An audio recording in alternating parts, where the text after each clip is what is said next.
ஒரு முறை சிங்கம் கர்ஜிச்சதுன்னா அந்த சவுண்ட்ல ஒரு 8 கிலோமீட்டருக்கு சும்மா அதிரும், எல்லா திசைகளும் அதிரும்.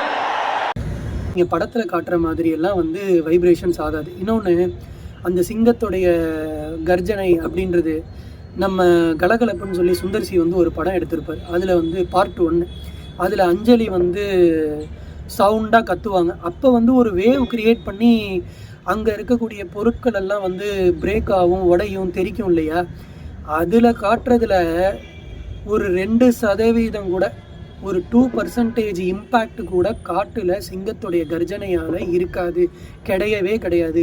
சிங்கமானது கர்ஜிக்கக்கூடிய இடத்துக்கு அருகில் இருக்கக்கூடிய சிறு சிறு இலைகள், சிறு சிறு தலைகள், அதே மாதிரி சின்ன சின்ன உடன் பீசஸ், உடஞ்சி விழுந்து கிடக்கக்கூடிய உடன் பீசஸ், சில சின்ன சின்ன கற்களில் கூட வந்து அந்த சின்ன ஒரு வைப்ரேஷன் ஆனது தெரியலாமே தவிர்த்து, அதாவது சிங்கத்துடைய 100 மீட்டர் ரேடியஸில் இருக்கக்கூடிய சிறு சிறு பொருட்களில் ஏற்படக்கூடிய சிறு வைப்ரேஷன்ஸ் தானே தவிர நில அதிர்வுகள் அதில் ஏற்படக்கூடிய வைப்ரேஷன்ஸ் ஆனது அது மாதிரியானது இது கிடையவே கிடையாது. ஆனால் நீங்கள் கொடுத்த அந்த ஸ்டோரி, அதோடைய ரீச்சஸ் எப்படின்னா, ஏதோ காடுகளே அதிரும், நிலநடுக்கம் வந்த மாதிரி, எர்த்குவாக் வந்த மாதிரி அப்படின்ற மாதிரியாக இருந்தது. ஸோ அதனால் நீங்கள் சிங்கம் கர்ஜிக்கும், அந்த கர்ஜனையால் வந்து மொத்த காடுமே அதிரும் அப்படின்னு சொல்லி நீங்கள் கொடுத்த இந்த இன்ஃபர்மேஷன் ஆனது அதுவும் தவறு தான்.